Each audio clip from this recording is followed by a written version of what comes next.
What's up guys, it's Endymion, and today I want to talk about two key players within Mass Effect Andromeda and to a further extent the entire series. As we know, the Jardaan are an ancient race that created the terraforming technology that the Remnant are based on. And this technology was used to create miracle tech capable of terraforming planets seemingly on a whim. But there's something interesting in the lore that has gone unnoticed by me, mostly until recently. For starters, it's stated by the initiative that the technology of the Remnant is actually less advanced than that of the Prothean Empire during the height of its power. So with this in mind, it could mean two things. Either the Remnant were created deliberately by the Jardaan with outdated tech by their own standards, which I doubt, or the more likely scenario is this.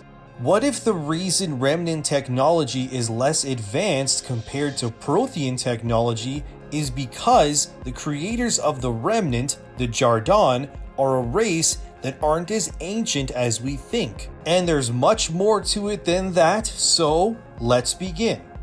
It's very suspicious when you think about it, since the Helios cluster, which is where Andromeda's plot takes place, is apparently home to no alpha race like the human race in the Sol system until the Jardaan created the Angarans and put them there. Everything about Helios and the Remnant vaults suggests two things. First is that the Helios cluster was designed as a real-life simulator that the Jardaan could use to test live subjects in real-world environments, and by using Remnant technology to alter a planet's ecosystem and behavior to see how the Angara could live under different environments. Eos, for example, is rocky, it has lakes, and in general it's habitable once Ryder terraforms the planet, whereas Vold is an extremely cold planet where most life couldn't exist without some form of protection. This is why, like I've said in previous videos, that the Jardaan and their technology was designed to create various living conditions for life.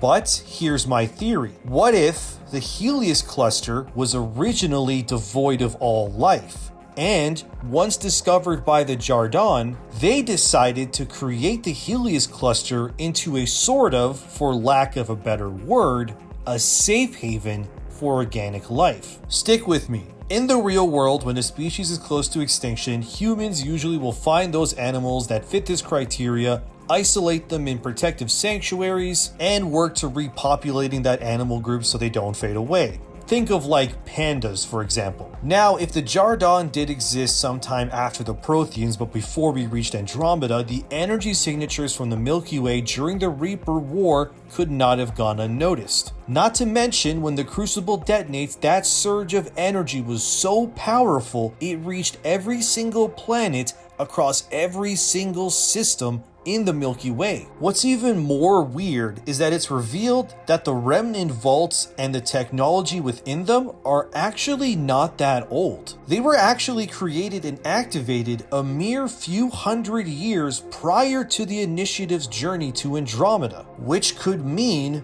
one thing: that the Jardaan were expecting us, which is a little creepy. As I've stated in a previous video, the theory there was that the Jardaan could have been a race of aliens that escaped the Milky Way during a previous Reaper invasion, or at the very least, a small group of Jardaans were able to escape. It's basically the same scenario the Council races are in right now coming to Andromeda, so maybe the Helios cluster was designed in some ways to lure races like humanity to it so they could find safe havens. Basically, the Jardaan's end goal here was to, quite literally, create new homes for life escaping the genocides of forces like the Reapers. In a way, if the Reapers, like their name suggests, are meant to harvest the crop, or life in this case, then the Jardaan are the gardeners, the ones who have taken it upon themselves to create the chance for new life, making them essentially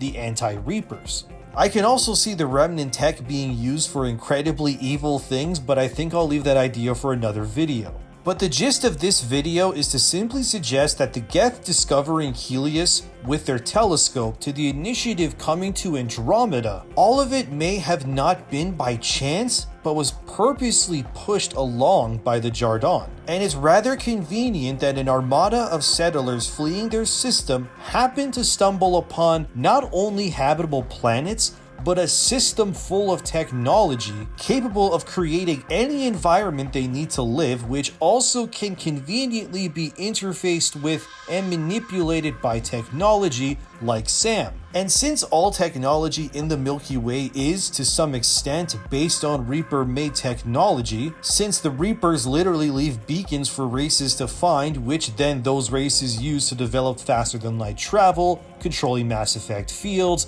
these beacons even have coordinates to the Citadel and so on, then if Sam can interface with Remnant tech, then that means that the Remnant tech has to have in its code somewhere some software that is also based on Reaper tech as well. Otherwise, Sam being able to control Meridian, which should be ancient technology Sam could have no hope of understanding, since it's apparently made by an ancient alien race that isn't even apparently from the same galaxy, is quite a stretch of logic. So maybe, in a way, the journey to Andromeda was by design willed into existence by none other than the same mysterious race that created our salvation. But why? Maybe I'll dig into that further in a future video. But for now, I think it's good to end it here. Let me know what you think in the comments below. Subscribe and like and share to give my life meaning. Your continued support helps the channel grow, and I hope to one day be able to do YouTube full time if I can. That would be wild, so thank you. As always, thanks to my patrons for their continued support. It means the world, and I'm Endymion. Thanks for watching, everyone, and back to Elden Ring I go. Let me know what you want me to talk about next, and I'll see you in the next one.